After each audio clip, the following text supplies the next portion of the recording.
Photo तो मेरे पास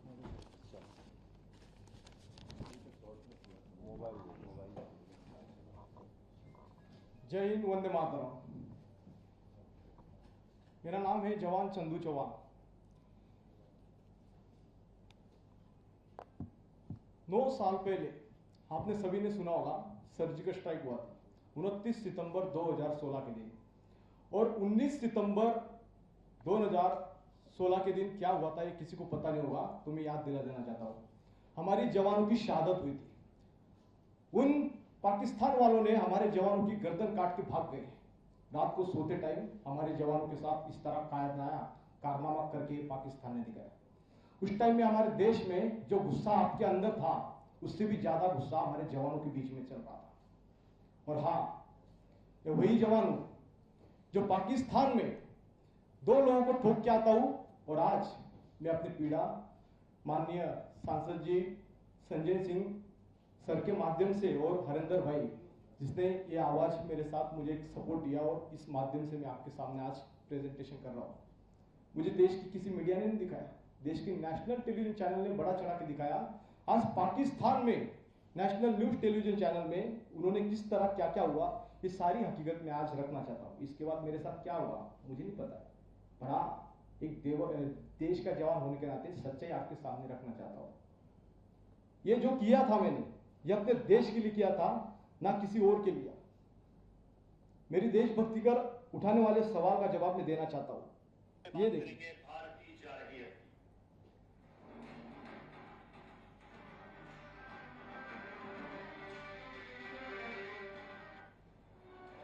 अहम खबर आपको देंगे। भारतीय फौजी पाकिस्तान में कैसे दाखिल हुआ, 92 न्यूज ने मामले का पता लगा लिया है। भारतीय फौजी की तस्वीर 92 न्यूज ने हासिल कर ली है। पाकिस्तान में चोरों की तरह घुसने की कोशिश करने वाला भारतीय फौजी जाल में फंस गया। कंट्रोल लाइन से पकड़े गए भारतीय फौजी का नाम चंदूलाल चौहान है। मजीद तफसील जानते हैं एडिटर नॉर्थ मोहसिन रजा से। मोहसिन रजा, बताइएगा, जैसे ही हमारा उनसे राब्ता बहाल होगा आपको मजीद भी अपडेट करेंगे। अपने तमाम नाज़रीन को बताएं कि 92 न्यूज ने मामले का पता लगा लिया है। भारतीय फौजी की तस्वीर 92 न्यूज ने हासिल कर ली, और ये भारतीय फौजी पाकिस्तान में चोरों की तरह घुसने की कोशिश कर रहा था कि जाल में फंस गया। एडिटर नॉर्थ मोहसिन रजा हमारे साथ मौजूद हैं, उनसे मजीद जानते हैं। मोहसिन रजा, आगाह कीजिएगा, चंदूलाल चौहान के बारे में मजीद क्या बताया गया? जी, चंदूलाल चौहान जो है जिस दिन भारत ने पाकिस्तान पर जारी सर्जिकल स्ट्राइक का ड्रामा दिखाया था, उस दिन ये पाकिस्तान के आजाद कश्मीर के इलाके में पकड़ा गया। ये भारतीय फौज की वर्दी में था और उसके पास राइफल भी थी। इसने बताया कि ये 3 माह कबल भारतीय फौज को इसने ज्वाइन किया था और ये यहाँ पर पूरी वाकई की तफ्तीश के लिए आया हुआ था। काम ऐसा लगता है कि भारतीय फौज को छोड़कर भाग गई उस वाकये के बाद, और ये पूरे आगे भी देख लो। कार्रवाई करके तोपखाने के जरिए 2 पाकिस्तानी फौजियों को शहीद किया। इन पाकिस्तानी फौजियों की शहादत पर मकबूजा कश्मीर में कई जगह नमाज जनाजा भी अदा की। ये देश की नेशनल मीडिया है पाकिस्तान की, उन्होंने क्लियर कहा था इसने 2 लोग मारे। पर बात आती है देश की हित की बात।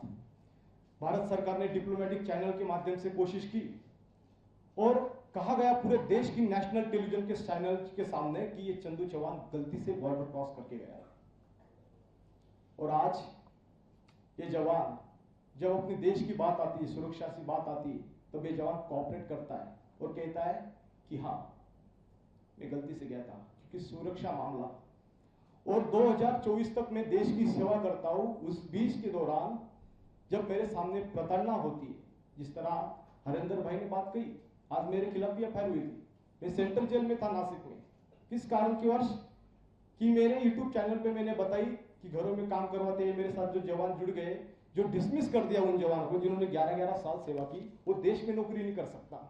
एक तरफ मुझे एक सर्विसमैन का कागज दिया जाता है और मुझे देश में कहीं भी नौकरी करने का अधिकार नहीं है। आज ऐसे जितने सारे डिसमिस फ्रॉम जवान है जिनको निकाल दिया है, उसके आंकड़ेवारी संसद में मांग रहा था मैं, पर उन्होंने दिया और मुझे मेरे खिलाफ एफआईआर दर्ज हो गई कि जवान को भड़का रहा है, झूठी इंफॉर्मेशन दे रहा है।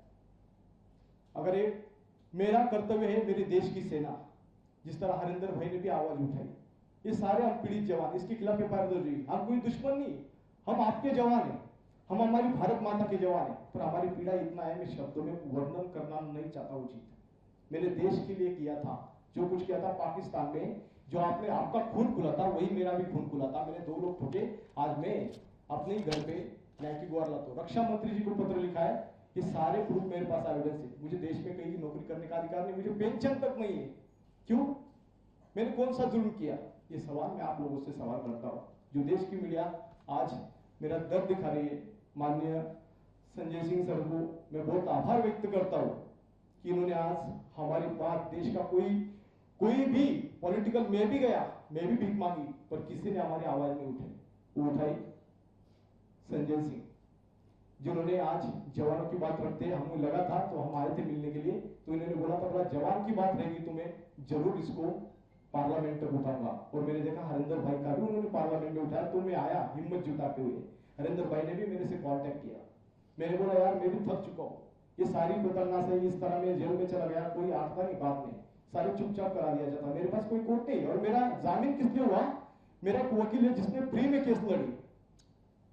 मैं जब जेल में था पाकिस्तान में, तभी शहीद हो जाता तो शायद आज मुझे अपना दुख देश के सामने नहीं बताना पड़ता। दुख होता है मुझे ऐसे कि जब मैं अपने देश के लिए AK-47 राइफल लेके जाता हूं और आज रास्ते में भीख मांगता हूं। आज मेरे ऊपर 12 लाख कर्ज है, देश में कहीं नौकरी नहीं कर सकता, करूं तो क्या करूं?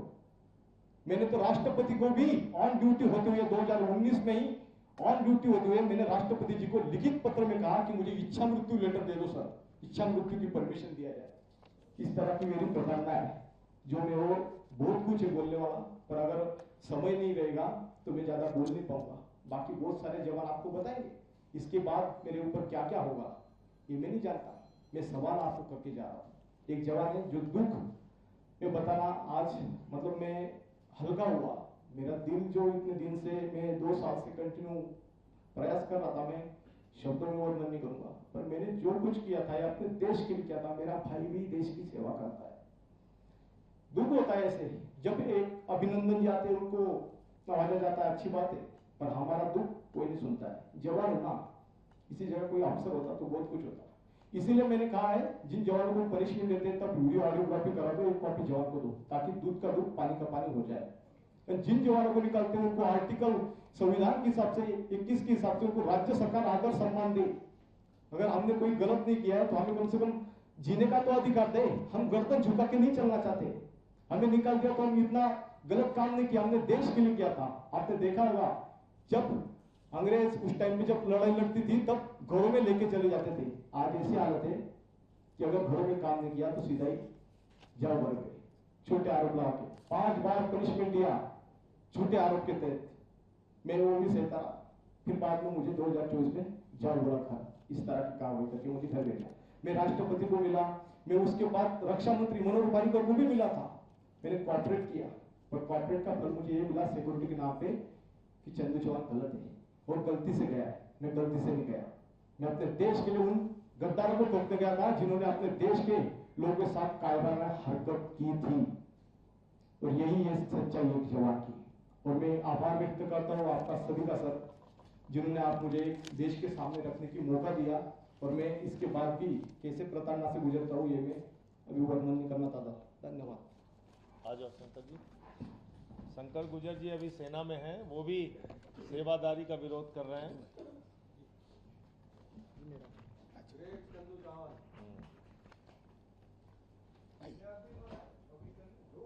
दो जय हिंद, भारत माता की जय। मैं शंकर सिंह गुर्जर, डिस्ट्रिक्ट दतिया, मध्य प्रदेश का रहने वाला हूँ। आज जो आवाज़ हमारे हरिंदर भाई ने और चंदू चौहान भाई ने जो आवाज़ उठाई है, जो हमारे जवानों की न्याय की जो लड़ाई है, उसका मैं साक्षात प्रमाण हूँ कि ये बिल्कुल सच्ची लड़ाई है। आज हम जवान, हम सिविल में रहते हैं, हमें कुछ पता नहीं होता है कि हमारे सेना के अंदर क्या होता है। हमें ये पता है कि हम देश सेवा करने के लिए जा रहे हैं, लेकिन अंदर जाने के बाद पता चलता है कि हमें देश सेवा नहीं, हमें अधिकारियों के घरों में काम करना पड़ता है। और हम किसी भी प्रकार से अपने स्वाभिमान के लिए, अपने जवान के सम्मान के लिए अगर हम किसी भी प्रकार की बात, अपनी आवाज़ उठाते हैं तो हमें कई प्रकार की प्रताड़ना दी जाती है। और ऐसे कई प्रकार के उनके पास जो अंग्रेजों द्वारा चल रहे जो कानून है उसके द्वारा हमें किसी प्रकार से दबाया जाता है। तो हमारी आपसे यही अपील है, आपसे निवेदन करते हैं कि हम जवानों का आप साथ दें और हमारी इस न्याय में हमारे जो संजय भाई ने जो साथ दिया है उसके हम बहुत आभारी हैं। और हम जो लड़ाई लड़ रहे हैं उसका आप हमारा साथ दें। और ऐसी कई प्रकार की ऐसी बहुत सी यातनाएं जो हम बताएंगे तो कम से कम 1-2 घंटे लग जाएंगे। और जो आज हमारे जो हरिंदर भाई जो बता रहे हैं वो एक हर प्रकार की प्रताड़ना हम जवानों के साथ हो रही है। जय हिंद, भारत माता की जय। आप आ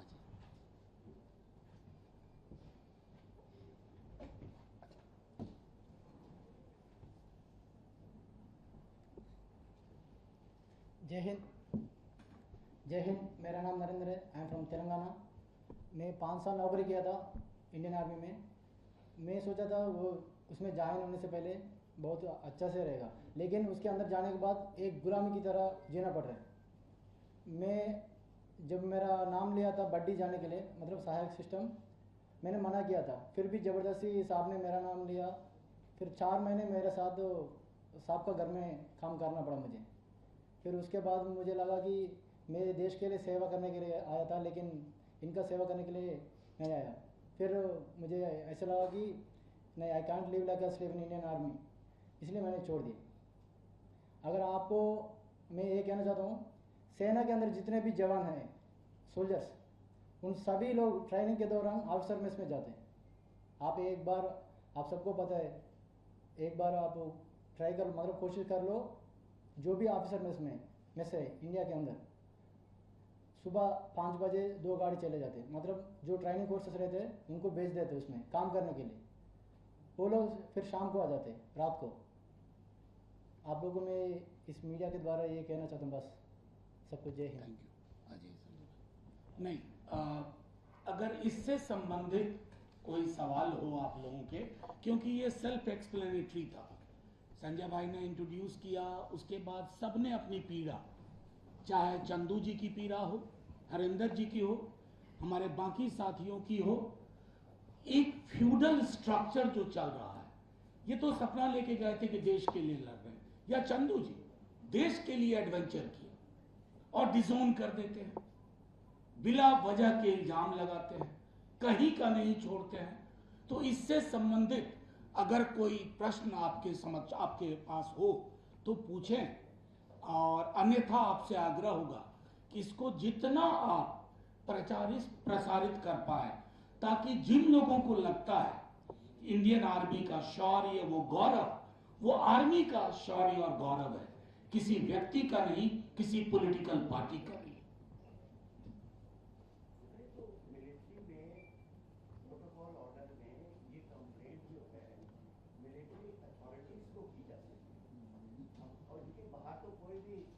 रक्षा मंत्री थोड़ी है जवानों की, ये कर्नल इसके ऊपर कर सकता है, कोई ब्रिगेडियर है वो बात कर सकते हैं, जो इनके हेड हैं वही इनकी कंप्लेंट सुन सकते हैं। मीडिया इनकी क्या कंप्लेंट कहाँ पे करेगा? ये जानते हैं कि हम इस चैनल में हैं, तो इनको अपने हायर ऑफिसर एक के बाद दूसरा तीसरा कोई तो अच्छा आदमी मिलेगा। सर इसमें थोड़ी बहुत मुझको जानकारी है और इस पर काम किया, तो मैं आपको बताऊं, हिरार्की तो हमारे समाज की समस्या है सर। ये जो ऊंच नीच पदानुक्रम है, इसका निचोड़ ऊपर वाले के पास नीचे वालों की पीड़ा के लिए नहीं है। जब तक इन चीजों पर एक व्यापक बहस नहीं होगी, एक फ्यूडल एनार्की क्यों जारी रहने दी जाए, और आप लोग कर सकते हो। मैं जानता हूं कई सारी चीजों को मीडिया के साथियों ने, विसंगतियों को दूर करवाया, ये उसी तरह का क्षण है, और इसलिए आपसे अपेक्षा हमने आपके माध्यम से की थी। सर, इंडियन आर्मी में क्या ये सभी के साथ ऐसा हो रहा है, किसी स्पेसिफिक ग्रुप के साथ, या कितने लोग इसमें, मतलब जवानों के? हाँ, ये चंदू जी, ये सभी जवानों के साथ होता है, लेकिन अगर कोई मुंह खोलता है तो उसे, मैंने आपको बताया कि यहाँ तक कि जान से मरवा दिया जाता है लास्ट तक। अगर वो नहीं मानता, उसे ये कहा जाता है कि तेरे घर में कोई IAS है, IPS है, तू नेता है, नेता के घर का बेटा है। ऐसा कहते हुए मुझे खुद, मैं नाम लेकर के बता रहा हूँ, कर्नल बेलू मुरुगन महोदय थे हमारे CO। जब उनसे हमारी यही बात हुई तो बोले तेरी रैंक क्या है? मैंने बोला सर सिपाही। बोले सिपाही की यही औकात है जो तुमसे कराई जा रही है, मुंह बंद करके करो, अन्यथा तो मैं किसी लायक नहीं छोड़ूंगा, ना फौज लायक, ना सिविल लायक, और आज वही हमारी हालत हुई है कि हम ना फौज लायक हैं और ना सिविल लायक हैं। लेकिन मैंने उस चीज के लिए मैंने खुद उनके करने से पहले मैंने त्याग पत्र दे दिया था कि सर अगर आप ये कह रहे हैं कि हम यहाँ पे ये आपका बड़ी ड्यूटी करने आए हैं, आपका बूट पॉलिश करने आए हैं, तो हमने इस चीज के लिए उनसे पहले मैंने त्याग पत्र दे दिया था, जो कि 1-2 अखबार वालों ने छापा था कि सेना के जवान ने प्रताड़ना का आरोप लगाकर दिया इस्तीफा। उसके बाद उन्होंने बोला कि ये चीजें मान्य नहीं है, सेना में ऐसे नहीं चलता है। उसके बाद तमाम उन अखबार वालों, मीडिया वालों के ऊपर प्रेशर आया, उन्होंने फोन किया, बोला आजकल हम लोग स्वतंत्र पत्रकारिता नहीं कर पा रहे हैं, बोला हमारे ऊपर तमाम इंटेलिजेंस की धमकियां आती हैं, तमाम सारी प्रकार की वो आती हैं और हमें वो करा दिया जाता है। और जो सर का एक सवाल था कि इसके लिए चयन है, हमने हर चयन फॉलो की थी। हर चयन फॉलो करने के बाद मैं रक्षा मंत्री महोदय तक भी गया था, जो कि हमारे सबसे सुपीरियर हैं। महोदय जी का जवाब आया है कि इसकी जांच चल रही है और वो जांच कब तक चलेगी इसका पता नहीं है। और मिलने के लिए मैंने समय मांगा, ये जब माननीय संजय सिंह साहब जी ने जब लेटर लिखा था तब जवाब आया। उसके पहले मैं लगातार लेटर लिखते रह गया, लेकिन रक्षा मंत्री महोदय जी या कोई अधिकारी या भारत का जितने राजनेता हैं किसी ने कोई जवाब नहीं दिया था, सिवाय सिर्फ एक अरविंद केजरीवाल जी के, किसी ने जवाब नहीं दिया था। और रक्षा मंत्री जी के पास जब हम मिलने जाते हैं, होली, दीपावली हो या कोई त्योहार हो, तो लोग मिठाइयां खिलाने जाते हैं, सियाचिन ग्लेशियर में जाकर के फोटो खिंचाते हैं। हम लोग इतने दिन से मिलने के लिए समय मांग रहे हैं, लेकिन रक्षा मंत्री महोदय जी के पास समय नहीं। मुझे रक्षा मंत्री महोदय से मिलना था जी, नोट कर लेते हैं। क्या नाम होगा? हरेंद्र कुमार यादव। हाँ, हरेंद्र कुमार यादव। हरेंद्र कुमार यादव कहाँ से? और जब जा करके मिलता हूँ तो निवेदन ले लेते हैं, बोला दे दो, बाकी हम देख लेंगे। और वो सारे तमाम डॉक्यूमेंट है, एक बार मैं थोड़ा सा उसको बस प्रदर्शित कर दूं सर, बस, और बाकी कुछ नहीं। बाकी और सवाल होंगे तो इसी पे तो पूछ सकता है।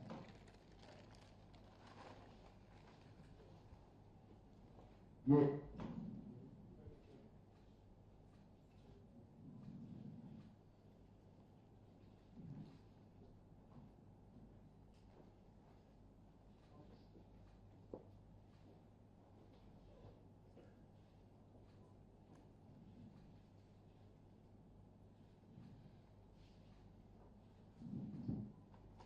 हमने यही गले में डाल करके घूमा था कि हिंदुस्तान में नेता नहीं दो गले हैं।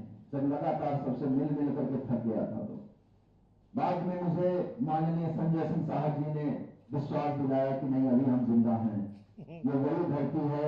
मैंने इनसे पूछा था कि ये वही धरती है जिस पे भगत सिंह, चंद्रशेखर आजाद, सुभाष चंद्र बोस, महात्मा गांधी जैसे महान क्रांतिकारी नेता पैदा हुए थे। आज क्या हो गया कि एक फौजी से कोई बात नहीं कर सकता, किसी की हिम्मत क्यों नहीं। मैं कह रहा हूं प्रधानमंत्री महोदय जी से और तमाम नेता, जो रक्षा मंत्री महोदय जी हैं, गृह मंत्री महोदय जी, एक अग्निवीर स्कीम आई। मैं कह रहा हूं अग्निवीर स्कीम पे महोदय जी मुझसे बैठ करके, अगर हिम्मत है, सुरक्षा सलाहकार महोदय जी, रक्षा मंत्री जी, प्रधानमंत्री जी, गृह मंत्री जी, मुझसे चर्चा कर लें। ये देश की सुरक्षा के साथ खिलवाड़ है, देश की सुरक्षा के साथ खिलवाड़ है, सिर्फ पेंशन की बात नहीं है। तो किसी का कोई सवाल हो तो कर सकता है, नहीं तो ठीक है। शंकर जी, आप क्योंकि सर्विंग है तो आप बेहतर इन लोगों का जो मुद्दा है वो पहुंच पे रख सकते हैं। मैं बस एक चीज जानना चाहूंगा सर कि अभी कौन सी यूनिट के साथ आप अटैच है? क्यों बेकार इतना करवा? देखो, मैं सिक्योरिटी के अनुसार अपनी पर्सनल यूनिट का नहीं बता सकता। रेजिमेंट सिग्नल से जी, तो आपके साथ भी ऐसा ही बर्ताव हुआ? बिल्कुल, हमारे साथ हर जवान के साथ ही बर्ताव होता है, और जो भी जवान अपने स्वाभिमान के लिए जो बात उठाता है उसको किसी प्रकार से दबाया जाता है। कुछ सिग्नल्स में क्या आपने कभी किसी बड़े अधिकारी से, अपने सीईओ से बात की इस बारे में? बिल्कुल की है, हम प्रॉपर अपने चैनल फॉलो करते हैं। इन्होंने भी वही बताया हरेंद्र जी ने आपसे। मैं वही सीईओ का जानना चाह रहा था कि कौन से सीईओ थे जिन्होंने आपको नहीं, नाम मत लो। नाम नहीं लेंगे ना, सीओ सीधा ये कहते अभी सर्विंग है ना, वो नाम अभी मत सेवादारी कौन सी रैंक पे करना पड़ता है, कौन सी ऑफिस? बोलिए शंकर जी। सर जवान जो एक सेकंड उनको बोलिए। जवान से आज मैं नायक हूँ, तो नायक के लिए भी वो भेजा जाता है, और टेक्निकल ट्रेड से हूँ, सिग्नल कोर्स से। तो उन्हें से कोई फर्क नहीं पड़ता। भारत सरकार हमें 2.5 साल की ट्रेनिंग कराती है, 2.5 साल की ट्रेनिंग कराती है हमें टेक्निकल काम कराने के लिए, ना कि जवानों के पर्सनल अधिकारियों घर में पर्सनल काम कराने के लिए। कमांडिंग अफसर के घर तो हमें मतलब बड्डी ड्यूटी के लिए किसी भी पर्सनल काम के लिए भेजा ही जाता है, साथ साथ में पर अगर कोई कैप्टन रैंक का भी अधिकारी आता है, मेजर रैंक का भी अधिकारी आता है, उसके घर पर भी हमें बड्डी ड्यूटी के लिए भेजा जाता है। और ऐसे तमाम कई प्रकार के काम है जो हम आपके पास अब बता नहीं सकते, जो हर प्रकार से घृणा लायक और भेदभाव लायक होते, जो हमें अच्छा नहीं लगता। चंदू जी, वैसे आपको लगता है कि रक्षा मंत्री या पॉलिटिकल इंटरवेंशन इस मामले में एक्चुअली हो सकता है? उधर दे दो उधर। नहीं, ये मैं संजय जी या मनोज जी आपसे पूछ रही हूँ, क्या पॉलिटिकल इंटरवेंशन एक्चुअली इस मामले में हो सकता है? नहीं, बिल्कुल फोर्सेस का, क्योंकि इतना अलग नहीं। देखिए, ये आर्म्ड फोर्सेस का स्ट्रक्चरल प्रॉब्लम नहीं है, ये हमारे समाज में जो फ्यूडलिज्म है उसका रिफ्लेक्शन है। अगर एक रिफॉर्म का इनिशिएटिव लिया जाए पॉलिटिकल विल के साथ, तो मैं समझता हूं ये परफेक्टली डूएबल है। हम आर्मी में तो बहुत सारी संरचनात्मक बदलाव ले आए, लेकिन ये जो एक विसंगति है, एनॉमली है, ये तो आराम से दूर किया जा सकता है विद द पॉलिटिकल विल।